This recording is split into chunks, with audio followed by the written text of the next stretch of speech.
Hello, hello, hello, my darlings. Thank you for joining me on A Slice of Life, A Slice of Life. Did you have a good weekend? Well, I would say normally I would have a good weekend. I try to have a good weekend, but we had a loss in our family. My son-in-law, oldest son, passed away. And, I was speaking to one of my classmates, and she said, "Oh, I just can't take anymore." Because she was telling me about the classmates that had passed away, and we're trying to get the notices out, the Spelman class of 1964. And our chairperson is Dr. Anise Taney Jones. And we talk about almost every other week. We're talking or discussing someone that either finished high school with her, he finished high school in Atlanta, Georgia, or some notable, or in fact, someone from our class. And when you hear the list, you look at the obituaries. There's some people who look at the obituaries every day, and then you could get just bogged down in it. My heart is heavy for my son-in-law, for the family, for his children, his grandchildren. But by the same token, we talk about, we know it's going to happen. We just don't want it to happen like it's happening. And seemingly look like people are just leaving faster. Maybe it just appears that way, or my age group is of the age that will leave, because we're all in our 80s now. I think one person, a couple of people might be 79.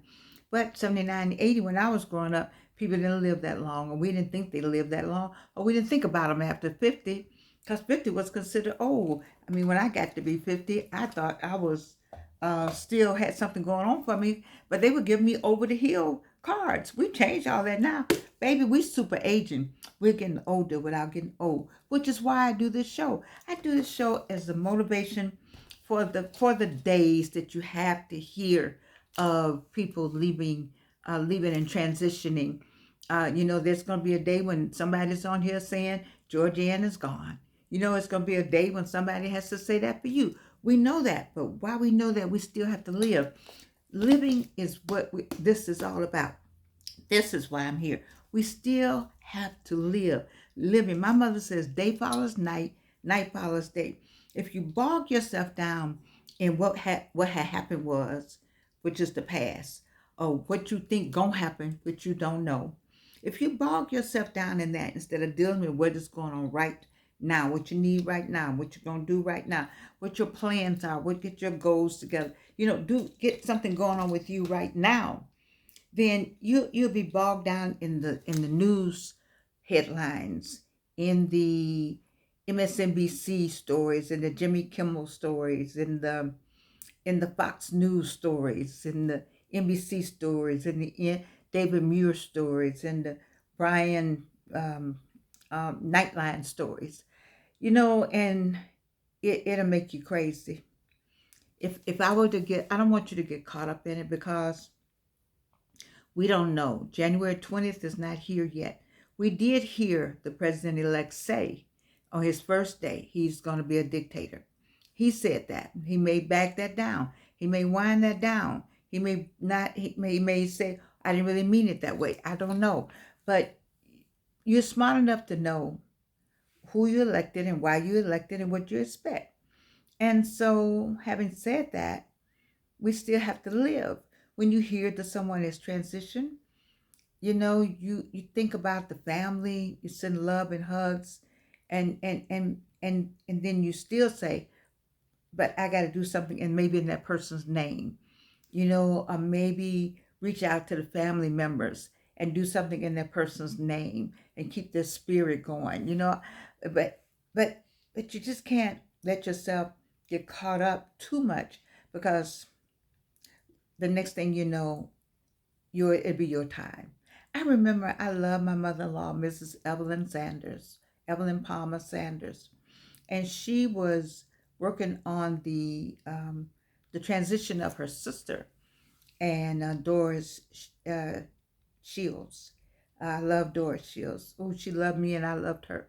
I love her kids. I love her dearly, and I love her son now, Emory Jr. I call him because he's named after his father. But I remember Mrs. Sanders going to see about the funeral arrangements for her sister, and then passing away, right, having a heart attack. I was thinking about, wow, how could that happen? how could that happen? But it can happen. And knowing that, it's kept me kind of balanced in terms of hearing news, hearing the news and feeling the pain and thinking about what I can do to help the family. That's the first thing I think about. And then the next thing is what we can do to say goodbye. And then the next thing is what we can do to continue in living the life, or bring us so forth some kind of legacy for the family, but continue to live, because it could be like that. You heard of people where the husband died and the wife died the next week, or the wife died and the husband died the next week. And you have people who lost their mother and their father in the same year. It's so heartbreaking. My daughter lost her father last year. And so, you know, she's not going to want to know she lost her father one year and her mother next year. I mean, you don't know when it's going to happen anyway. We both could have gone at the same time, a week apart. Who knows? We don't know the time, the day, or the hour. You know, we learned that in church early. And having said that, we have to keep living. We have to try to motivate ourselves. We have to motivate each other. When I came here today, I was going to talk about success. And I wanted to talk about, how to be more successful. But my heart was so heavy with, how can I be that kind of jubilant when I had just watched something on the news? I feel it in the air. I listened to Joshua Giles today. Whew. Go online and listen to Joshua Giles on YouTube or Facebook. I think he may be on both of them, and get the prophetic statements he's been talking about what was going to happen, and he hasn't been wrong in anything he's ever said. And you already know, you heard the rhetoric during the campaign. And so I want us to keep a grip on our lives, keep a grip on what our goals, keep a grip on what we have set for ourselves and our family. But family right now is I think I've said it more than once, is the key thing right now. I want all of you, I've talked to you before, I'm serious about this. You need to get your family together and have a family discussion about all of what is going on right now. Now, that's not for every family. White America doesn't have to do anything but stay white. That's all you have to do. Jewish America might have a problem. Palestinian America might have a problem. Mexican American might have a problem. Any color American might have a problem. And Black America, you are the problem to some people, to America, regardless of what we did to help build America. And so I said all that to say that I don't want us to lose our faith. This is where faith comes in. This is where faith comes in. Now, some of you all, you don't go to church, and I'm not pointing a finger at anybody. I'm not pointing a finger, because when you point a finger, the thumb comes back. But I'm saying that you may not want to find a formal church, maybe, but you might want to get the Bible and open it. You might want to read on your own. You might want to go online and find some people that's talking about how you can pivot to be your best self. My daughter has a site on YouTube called Evelyn Sanders. Why don't you try that site? And there are more people that are giving you motivational, a motivation with God. Myron Golden, people who talk about God and Jesus. Those are the ones with the faith, because you're gonna need faith. Now, you're on the other side of the screen, and you say, Georgianne, I don't need faith, but you're gonna need something January the 20th to stand on. Now, if you're white, you don't have to do anything, just be white. If you light enough to pass for white, maybe some of you all may do that. I don't know. I don't know what you might do. You're going to blonde your hair and blue your eyes, or your skin is so white, that you just blend in, put some sunglasses on. I don't know. But for me and my people, this is how I look. I can't do nothing about this look. I've had this look 82 years now. And I don't have anywhere to run, and I ain't trying to hide. I'm not doing any of that. I know who I am, and I know that I'm an American. And I know what I did to be a part of this country and how much contribution I have made to this country and to this city and to the world, because I would consider myself a world citizen. So having said that, I want you to not to, I need you to just, I don't know how to give you this kick, but you need a kick like I need a kick. We all need a kick. But it's the kick is closer to God. The kick, the push is to get you closer to God. And Joshua Giles is saying that all of this is going to bring some people back to church. Now, I don't know. I mean, he's saying back to church, but really back to God, that the wrath is coming. I didn't say that. Joshua Giles said that. Other prophesiers are saying that. Other people are saying that. But it's going to be all right because we are okay, because we know to have faith. We know that God got us. We know where he brought us from. We know that this is a season. This is a season. It's a season. We have seasons we go through, and so we in a different season. And you have to prepare for the season. When some countries have rainy seasons, right? And it rains all the time. You don't think they prepare for that? Whatever that is, they go get all they need in the house or wherever they are, and they make sure that the house is fortified, or whatever they live in is fortified. They make sure maybe they're not even in the neighborhood. There's seasons. There's seasons when it's dry bones. Then they know to go get somewhere would irrigate the land. I mean, people prepare. And so that's what I'm saying to you. I'm saying to you to prepare. I'm saying to you to prepare. Because listen, when that season is over, we still got to do what? We got the super age. We got to get older without getting old. You see, I'm already down the road. I'm down the road, but I'm making sure that the people that are behind me, that you able to get on down the road with me. I'm working on the 75-year-olds and the 65-year-olds and 55-year-olds and the 45-year-olds and the 35-year-olds and the 25-year-olds. You got to be able to get down the road. And in order to get down the road, you have to understand some things. And one of the things you got to understand is how to get older without getting old. Now, there are some things, I laugh all the time because part of it's nutrition, part of it's, and I don't laugh at you or what you should be doing. I laugh at Georgianne because I don't know how I got to 82. It was the grace of God. I've had cancer 3 times. Don't ask me. I can't tell you. Grace of God got me here to talk to you and get you motivated. You can't, and I try to tell you, look at me and make sure some of the things that happen to me don't happen to you. Now, you can't control cancer. I didn't ask myself, ooh, I raised my hand, I want to have cancer. Especially the third one. Do you know how surprised I was when they said, you got it the third time? I was like, what? You kidding me? Man, I got my mental capacity said, oh, no. Oh, no. I got something that still I got to do.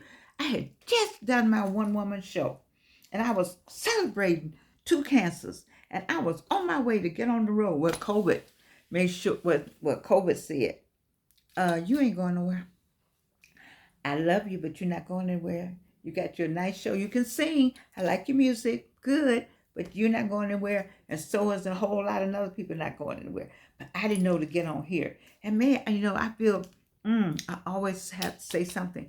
But people who lost their loved ones, I have to honor them. But in the meantime, those of us who made it through, I didn't get a chance to travel. I didn't get a chance to be that person.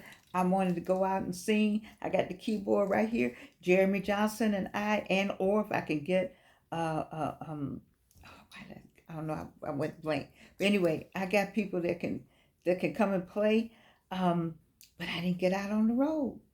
And then I got the third cancer. What? That's what I'm saying to you. You all over there complaining about stuff. Let me give you some stuff to complain about, baby. I can complain about a lot, but I chose to not. I thank God for getting me off of that table a third time and getting me through that horrible, horrible, horrible infusion chemo, the kind you bring home, you see.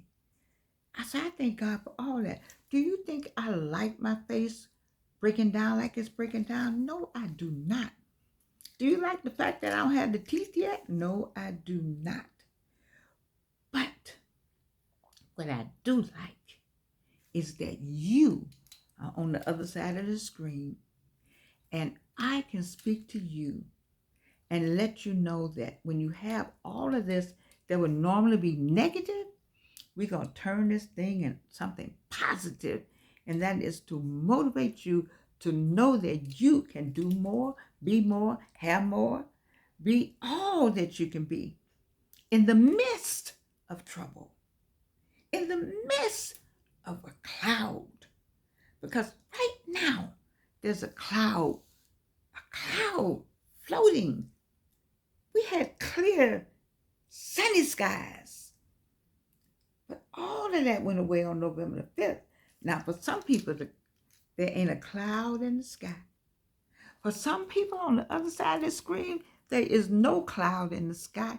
It's a sunny day every day.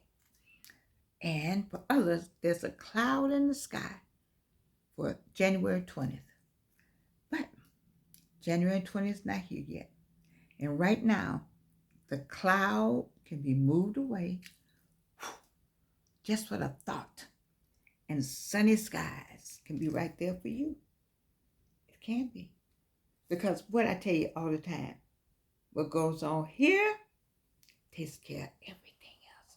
And you can put that sunshine, bring that sunshine in, bring the sunshine in. Isn't it a song about bringing in the sunshine? Put that sunshine in here. Let it radiate. Let it radiate. Let it grow and grow every day. And when you get to January 20th, it'll be some kind of strength there that you didn't even know you had. And one thing will be there. God will be there. The faith in God will be there. And whatever it is, what are we going to do about it anyway? What you going to do about it? You going to take it? I heard my daughter was looking at Joy Reid, and Dr. Barber was on there. He said, we're going to cry. We're going to be upset. We're going to keep it moving. And so we may not even cry. We're just going to say we're going to keep it moving.